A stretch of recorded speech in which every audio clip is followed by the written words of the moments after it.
Bienvenue, bonjour tout le monde, bienvenue chers confrères, bienvenue à tous et à toutes au point de presse de la MINUSMA et merci de votre participation. Merci aussi de votre compréhension, nous avons eu des problèmes techniques. Je dis bonjour également aux auditeurs et auditrices de Mikado FM qui nous écoutent et merci pour leur fidélité. C'est un réel plaisir pour moi de vous parler ce matin des activités de la MINUSMA réalisées sur les 15 derniers jours. Sans transition, je commence par les activités du leadership de la MINUSMA. À Bamako, ici, le 20 mars, le représentant spécial du secrétaire général des Nations Unies, M. El-Hassim Wan, a rencontré l'envoyé spécial de la Suisse pour le Sahel, Mme Cédrine Benet. Les discussions ont porté sur les récents développements au Mali et au Sahel. Le représentant spécial du secrétaire général Wan a informé l'envoyé spécial des derniers développements politiques et du soutien de la mission au processus de paix, au processus de transition et à la stabilisation des régions du centre. M. Wan a souligné l'importance d'un dialogue soutenu comme outil clé pour faire avancer le processus de paix. Il a également expliqué l'impact régional des actions de la MINUSMA au Mali. Et en termes de contributions à venir, le représentant spécial Wan a invité les représentants suisses à contribuer au fonds fiduciaire. On prend la direction de Mopti pour aborder la stratégie de stabilisation des régions du centre du Mali, qui a été officiellement lancée le 17 mars 2023 par le Premier ministre de la Transition, M. Dr Choguel Kokalka Maïga, en présence du chef de la MINUSMA. La mission et les agences des Nations Unies ont accompagné le secrétariat permanent du cadre politique de gestion de la crise du centre dans l'élaboration de cet important document pour la stabilisation de 5 régions. Dans un communiqué publié le 18 mars, le représentant spécial du secrétaire général des Nations Unies au Mali et chef de la MINUSMA, El-Hassim Wan, a rappelé que le Conseil de sécurité des Nations Unies a, depuis 2019, fait de l'appui de la mission à une stratégie politique globale et inclusive malienne pour la stabilisation du centre du pays, une des 2 priorités stratégiques de son mandat. Le chef de la MINUSMA a aussi déclaré que cette stratégie était la bienvenue puisqu'elle articule une approche globale des défis multidimensionnels que connaissent les régions du centre. Elle reconnaît qu'au-delà de la mobilisation de l'outil sécuritaire et militaire, le rétablissement durable de la paix et de la sécurité au centre requiert aussi une amélioration significative de la gouvernance et le renforcement de la justice, la promotion et le respect des droits humains, le dialogue et la réconciliation entre communautés, et une action résolue pour traiter les aspects économiques et humanitaires de la situation présente. Maintenant, je vais parler de la visite du représentant spécial à Ménaka. Les 22 et 23 mars, le représentant spécial du secrétaire général El-Hassim Wan s'est rendu dans la région de Ménaka.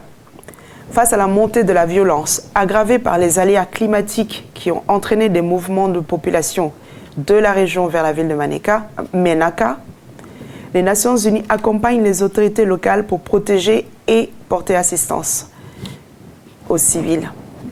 Ainsi, le représentant spécial du secrétaire général Wan a rencontré les autorités régionales, les organisations de la société civile, dont les femmes et les jeunes, les représentants des femmes et des jeunes, et les mouvements signataires.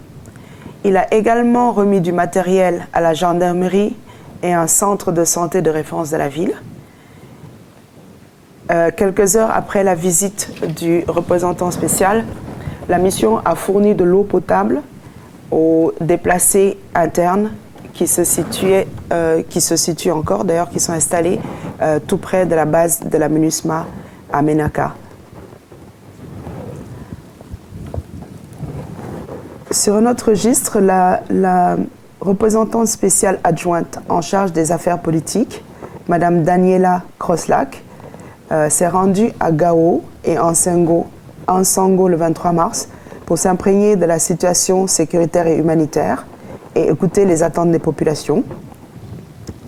Ça a été l'opportunité pour elle d'échanger avec les autorités administratives dont elle a salué les efforts pour la sécurité, l'extension de l'autorité de l'État et la satisfaction des besoins sociaux de plus en plus nombreux de la population.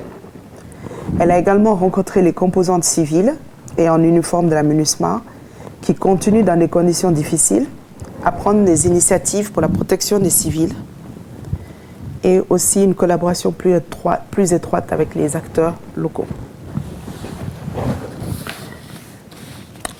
À présent, nous allons nous intéresser au processus de désarmement, démobilisation, réinsertion et réintégration.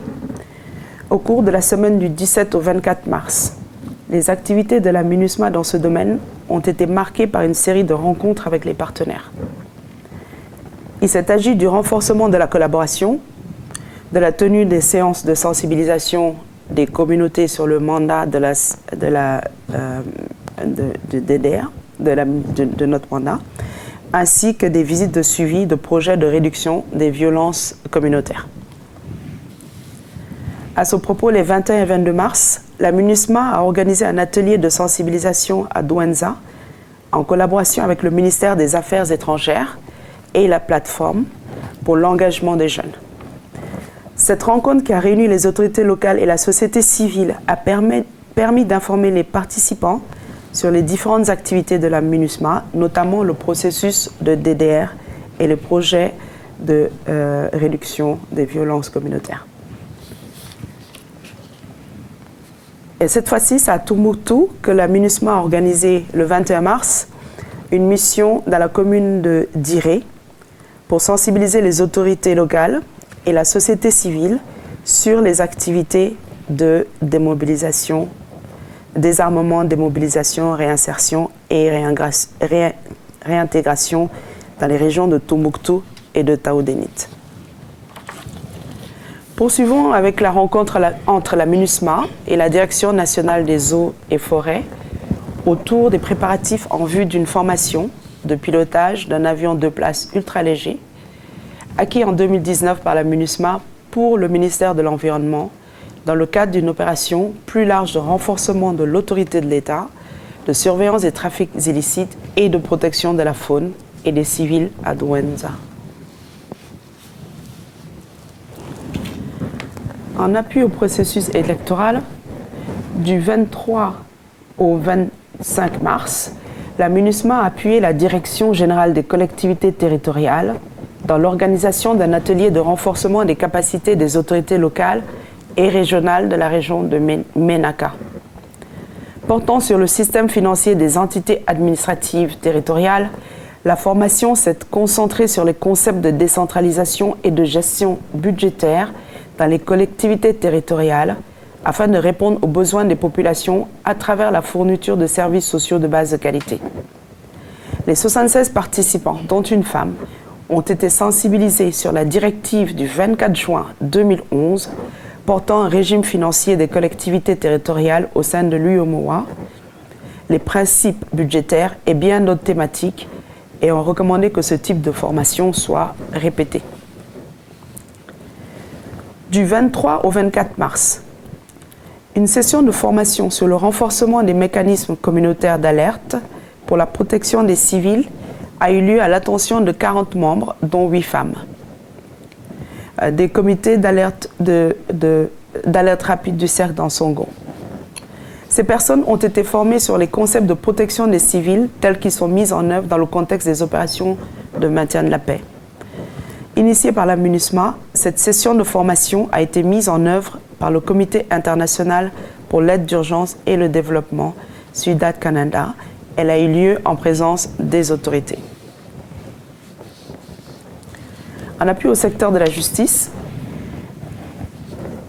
dans le cadre de l'appui apporté à la restauration de l'autorité de l'État et de l'État de droit par le redéploiement des autorités judiciaires et pénitentiaires dans les régions du Nord, le 21 mars, la MINUSMA a facilité une mission de juge de paix à compétence étendue de Diré, région de Tombouctou, dans le ressort de sa juridiction. Le juge, temporairement délocalisé à Tombouctou depuis novembre 2021, a statué sur 8 dossiers dans une audience correctionnelle et 6 dans une audience civile.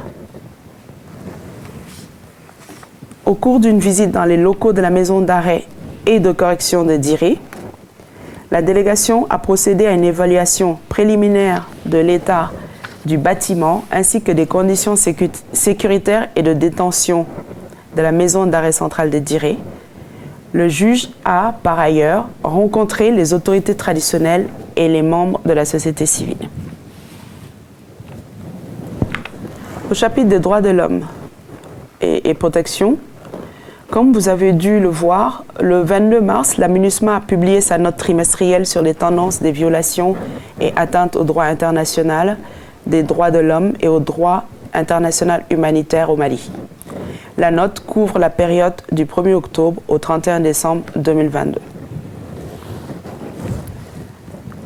La question genre, la MINUSMA a apporté son soutien technique au séminaire féministe de réflexion et de renforcement des capacités sur les femmes, la paix et la sécurité, qui s'est tenu à l'Université des sciences juridiques et politiques de Bamako le 20 mars 2023.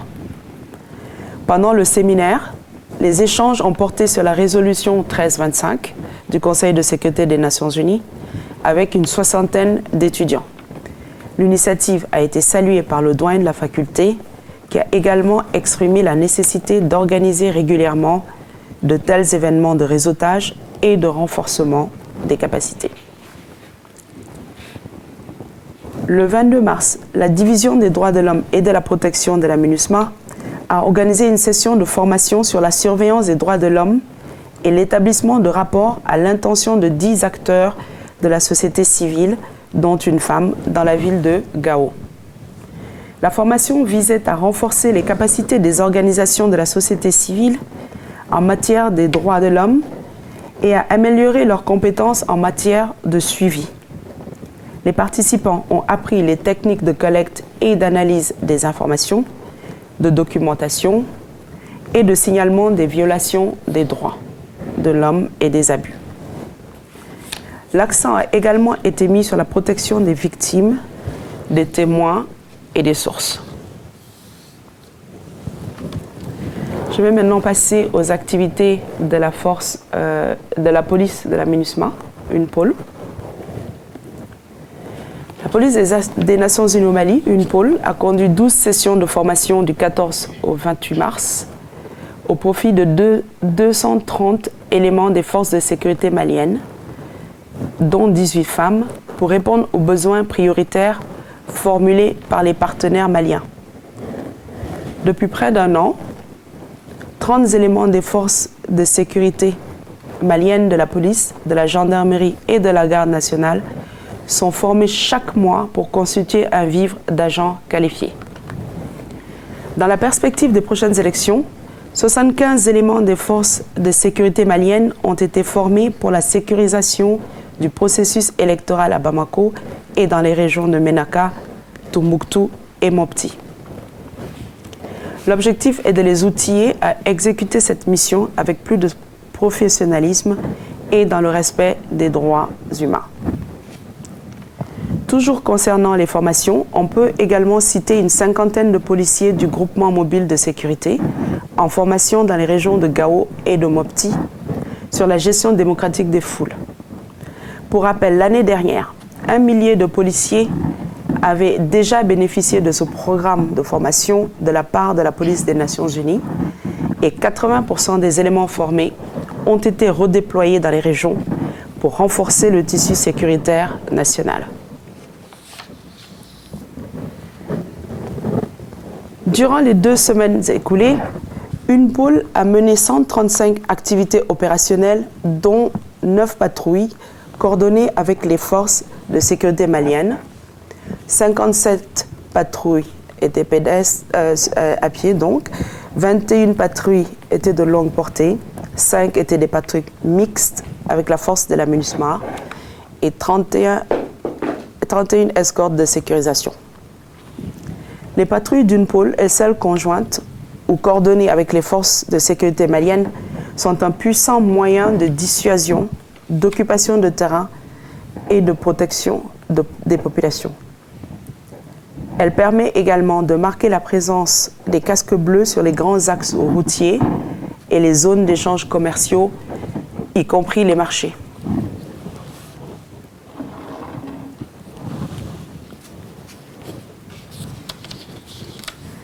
Alors, dans les régions de Mopti, de Tombouctou, de Ménaka, Goundam, Douentza, Ansongo et de Gao, l'unité genre de la police des Nations Unies poursuit ses activités de colocation auprès des partenaires nationaux et de suivi des cas de violences basées sur le genre et de violences sexuelles liées au conflit. Plusieurs sensibilisations ont été effectuées dans ces localités pour faire connaître la place des femmes dans la résolution des conflits et les inciter à jouer leur partition, notamment les encourager à dénoncer les violences basées sur le genre auprès des forces de sécurité maliennes et inciter les jeunes filles à intégrer les forces de sécurité maliennes.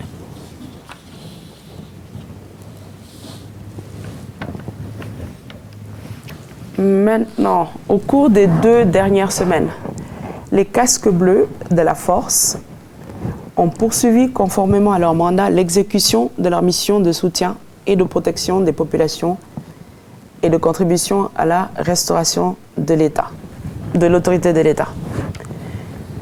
Ainsi, les casques bleus de la force poursuivent leurs opérations dans les différentes zones de déploiement de la mission afin d'assurer la protection des populations locales et des déplacés.